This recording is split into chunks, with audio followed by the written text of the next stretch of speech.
నమస్తే, welcome to 99 TV. Kodali Nani, Vallabhaneni Vamsi, మాజీ మంత్రి రోజా వీళ్ళందరికీ క్షమాభిక్ష దొరికేసింది. క్రిస్మస్ వేళ కూటమి పెద్దలు ఈ నిర్ణయం తీసుకున్నారట. అంటే ఇదేదో చెలోక్తి కాదు, కొంచెం సీరియస్గానే దీని మీద డిస్కషన్ నడుస్తుంది. ఇంకో రకంగా చూస్తే దీన్ని చలోక్తిగా కూడా తీసుకునే వాళ్ళు ఉన్నారు. సోషల్ మీడియాలో దీని మీద పెద్ద చర్చ జరుగుతుంది. కారణం ఏంటంటే 6 నెలలు అయిన తర్వాత కూడా వీళ్ళ మీద ఎలాంటి కేసులు లేవు, ఎలాంటి అరెస్టులు లేవు. అంటే తెలుగుదేశం సామాన్య కార్యకర్త కోరుకున్నది ఏంటంటే ప్రభుత్వం రాగానే ఇన్నాళ్ల పాటు వేధించిన, అంటే చంద్రబాబు గారు నాయుడు గారిని కానీ వారి కుటుంబ సభ్యులను కానీ, ప్రత్యేకించి భువనేశ్వరి గారు కానీ వారిని వేధించిన వీళ్ళందరినీ ఎందుకు వదిలేస్తున్నారు అనే ప్రశ్న అయితే మొదలైంది. ఏంటి ఉపేక్షించడానికి గల కారణం ఏంటి? ఎందుకు అంత సాఫ్ట్గా ఉన్నారు వాళ్ళ మీద? అంటే ఇదేదో రిటాలియేషన్ తీర్చుకోవడానికి అన్నట్టు కాదు కదా కూటమి పెద్దలు మాట్లాడేది. ప్రభుత్వం వచ్చింది ప్రతీకారం తీర్చుకోవడానికి కాదు. మనం అన్ని సాధ్యాసాధ్యాలన్నీ చూసి చట్టం అంతా సమగ్రంగా చదువుకొని తర్వాత చట్టపరంగా వాళ్ళని ఫిక్స్ చేయడానికి ఉన్న అన్ని మార్గాలు అన్వేషించి తర్వాత కేసులు పెట్టి వాళ్ళ నుంచి వివరణ కోరి ఆ తర్వాత అరెస్టులకు వెళ్ళాలని. అయ్యవారు వచ్చేదాకా అమావాస్య ఆగదని ఈ లోపల పుణ్యకాలం కాస్త గడిచిపోతుంది. ఒక రకమైన ఫ్రస్ట్రేషన్ తెలుగుదేశం కార్యకర్తలు అయితే కనిపిస్తుంది. ఎన్ని రకాల వేధింపులకు గురి చేశారు వీళ్ళు తెలుగుదేశం పార్టీ కార్యకర్తల్ని. ఆ మాటకు వస్తే సామాన్య ప్రజానీకంలో చాలామందిని ఎన్ని రకాల ఇబ్బందులు పడ్డారు వాళ్ళందరూ. మరి సహజంగానే వాళ్ళు కూటమి ప్రభుత్వం రాగానే ఎక్స్పెక్ట్ చేస్తారు కదా. 6 నెలలు అయిపోయింది, ఇంతవరకు వాళ్ళ మీద ఏగ వాడటం లేదు. కేసులు అయితే ఏవో పెడుతున్నారు, లేదా పెడతామని చెప్పి లీక్స్ ఇస్తున్నారు. ఎందుకు కేసులు పెట్టట్లేదు? సరే, ఎలాగూ మరి ఈరోజు క్రిస్మస్ కాబట్టి క్రిస్మస్ రోజున క్షమాభిక్ష ప్రసాదించేద్దాం అని ఏమన్నా కూటమి పెద్దలు నిర్ణయం తీసుకున్నారా అనే సందేహాలు తెలుగుదేశం కార్యకర్తలకు నాయకులకు కూడా వస్తున్నాయి. ఎన్నెన్ని అగచాట్లు పడ్డాం, ఎన్నెన్ని కేసులు ఎదుర్కొన్నాం, ఎన్నెన్ని వేధింపులకు గురయ్యాం అని తెలుగుదేశం కార్యకర్తలు పార్టీ హైకమాండ్ని ప్రశ్నిస్తున్నారు. నిజమే, వాళ్ళ ప్రశ్నల్లో కానీ వాళ్ళ గుండెల్లో గూడు కట్టుకున్న ఆవేదనలో కానీ అర్థం ఉంది. అన్ని రకాల అట్రాసిటీస్ వాళ్ళు ఎదుర్కొన్నారు. ఒకటా రెండా? వీళ్ళ వాచాలత్వం, ప్రత్యేకించి ఈ ముగ్గురి వాచాలత్వం ముందర ఒక్కోసారి సిగ్గుతో బెక్క చచ్చిపోయే పరిస్థితి ఏర్పడేది తెలుగుదేశం అగ్రనాయకత్వానికి కూడా. అలాంటిది వీళ్ళు అసలు ఏ మాత్రం ఇబ్బంది లేకుండా దిల్దార్ రోడ్ల మీద తిరిగేస్తున్నారు. మరి ఇదా మేము ఊహించింది? మరి లోకేష్ గారు రెడ్ బుక్లో రాసుకున్న వాళ్ళ పేర్లు ఏంటి? ఆ రెడ్ బుక్లో వీళ్ళ పేర్లు లేవా?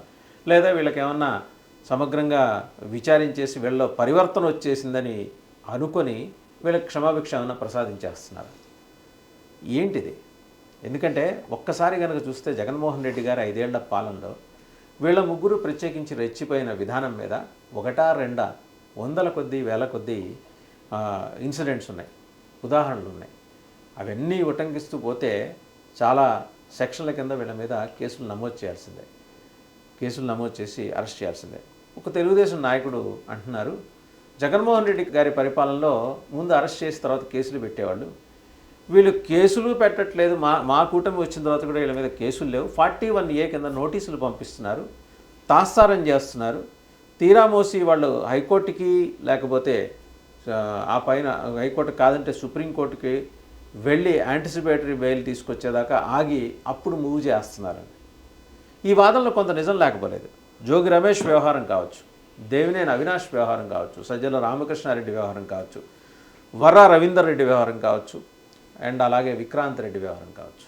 ఇలా రకరకాల పేర్లు చెప్తే చాలా ఉంటాయి. వీళ్ళ ముగ్గురే కాకుండా వీళ్ళందరికీ రిలీఫ్ దొరుకుతుంది. బెయిల్ అనే మాట మనం టెక్నికల్గా వాడచ్చేమో కానీ రిలీఫ్ అయితే దొరుకుతుంది. ఓ 2 వారాలు వాయిదా వేస్తున్నాం, లేకపోతే ఇంకో 3 వారాలు వాయిదా వేస్తాం. దీని మీద ప్రభుత్వ వివరణ ఏంటి? దీని మీద ఫలానా పోలీసు అధికారుల వివరణ ఏంటి? ముందర పోలీసులకు నోటీసులు వెళ్తున్నాయి. 41A కింద మీరు నోటీసు వీళ్ళకిస్తే వాళ్ళు కోర్టుకు వెళ్ళి పోలీసులకి నోటీసులు పంపిస్తున్నారు, ప్రభుత్వానికి నోటీసులు పంపిస్తున్నారు.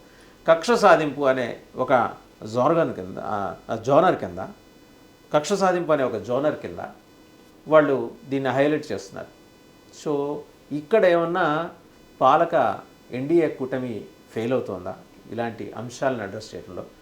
పకడ్బందీగా ఉండే ఒక లీగల్ సెల్ ఇన్ఫ్యాక్ట్ తెలుగుదేశానికి ఉంది, ఇప్పటికీ పకడ్బందీగానే ఉంది. అద్భుతమైన స్ట్రాటజీస్ అమలు చేయగల న్యాయ నిపుణులు ఆ టీంలో ఉన్నారు. అయినా కూడా వీళ్ళ మీద ప్రోగ్రెస్, వీళ్ళ కేసుల విషయంలో, వీళ్ళ అరెస్టుల విషయంలో ఎందుకు ప్రోగ్రెస్ ఉండలేదు? వదిలేద్దామా, ప్రజలకే వదిలేద్దామా, కాలానికే వదిలేద్దామా అనే నిర్ణయానికి ఏమన్నా కూటమి వచ్చిందా అనే ఒక సీరియస్ డిస్కషన్ అయితే చాలా బలంగా నడుస్తుంది. అంతర్గతంగా తెలుగుదేశంలోనూ నడుస్తుంది, జనసేనలోనూ నడుస్తుంది, బీజేపీలోనూ నడుస్తుంది.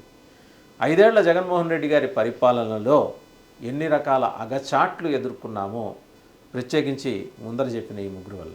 నిండు శాసనసభలో చంద్రబాబు గారి సతీమణి పట్ల అభ్యంతరకర వ్యాఖ్యలు చేసి వాళ్ళు జనమందరి చేత చీకొట్టించుకున్న తర్వాత కూడా వాళ్ళ మీద ఇంతవరకు ఎటువంటి చర్యలు లేకపోవటం, లేదా తెలుగుదేశం పార్టీ ఆఫీస్ మీద దాడి, చాలా భీకరమైన బీభత్సమైన దాడి జరిగింది. రాళ్లతో పడి దాడి చేశారు, దెబ్బలు తగిలినాయి, తలలు పగిలిన వాళ్ళు ఉన్నారు. దేవినేని అవినాష్, జోగి రమేష్ వెళ్ళి బెయిల్ అదే రిలీఫ్ తెచ్చుకున్నారు. హైకోర్టుకి వెళ్ళి, సుప్రీంకోర్టుకి వెళ్ళి రిలీఫ్ తెచ్చుకున్నారు. మరోపక్క మరి అంటే ఇంకో కొత్త రకమైన వాదన వస్తుంది. ఇదే బోరుగడ్డ నీలైతే, ఇదే నందిగం సురేష్ అయితే టక్కున అరెస్ట్ చేసి బొక్కలో దోసేస్తున్నారు. ఇదే రూలు దళితేతరులకు వర్తించదా అనే ప్రశ్న సమాజం నుంచి వస్తుంది. సహజం, 88% ఉన్న తాడిత, పీడిత, విస్మృత, విసర్జిత సామాజిక వర్గాల నుంచి ఈ ప్రశ్న రావటం సహజమే. దానికి కూటమి సర్కారు దగ్గర జవాబు ఉందా అనే ప్రశ్న కూడా నెటిజన్లో మొదలవుతుంది. ఎస్, ఇది కేవలం నెటిజన్స్ అడగట్లా, లేకపోతే సామాజిక స్పృహ ఉన్న మానవతావాదులు అడగట్లా, తెలుగుదేశం సామాన్య కార్యకర్తలు అడుగుతున్నారు, జనసేన సామాన్య కార్యకర్తలు అడుగుతున్నారు, బీజేపీ కార్యకర్తలు అడుగుతున్నారు. మరి కూటమి ఎందుకు సైలెంట్ అయిపోయింది? ప్రత్యేకించి వీళ్ళ ముగ్గురు విషయంలో అనరాని మాటలు అన్నారు. చంద్రబాబు గారి సతీమణి, అంత పెద్ద మనిషి, చెలించడు ధీరుడు అనే ఒక పెద్ద మనిషి ఆ రోజు కళ్ళమ్మ నీళ్లు పెట్టుకుంటే దేశం మొత్తం వాపోయింది. అవన్నీ గుర్తు రావట్లేదా? మరి ఎందుకు చట్టపరంగా, పోనీ మీరు అనుకున్న చట్టపరంగానే ఎందుకు చర్యలు తీసుకోవట్లేదు? ఇది తెలుగుదేశం పార్టీ నాయకులు బాహాటంగానే అడుగుతున్నారు. మరి కూటమి దీనికి సంబంధించి ఏమన్నా కాల్ తీసుకుంటుందా కూటమి పెద్దలు? లేదా ఏదో సోషల్ మీడియాలో నడుస్తున్నట్టు వాళ్ళకి క్షమాభిక్ష ప్రసాదించేసి వాళ్ళు మారు మనసు పొందారు, వాళ్ళలో పరివర్తన వచ్చింది కాబట్టి క్షమించేద్దాం అనే నిర్ణయానికి ఏమన్నా వచ్చిందా? దీనికి కూడా సమాధానం చెప్పాలి. ఎందుకంటే కూటమిలో ఉన్న అన్ని పార్టీల రాష్ట్ర నాయకత్వాలు అయితే దీనికి సమాధానం చెప్పాల్సిన అవసరం ఉందనే మాట చాలా బలంగా వస్తుంది. సో వేచి చూడాలి.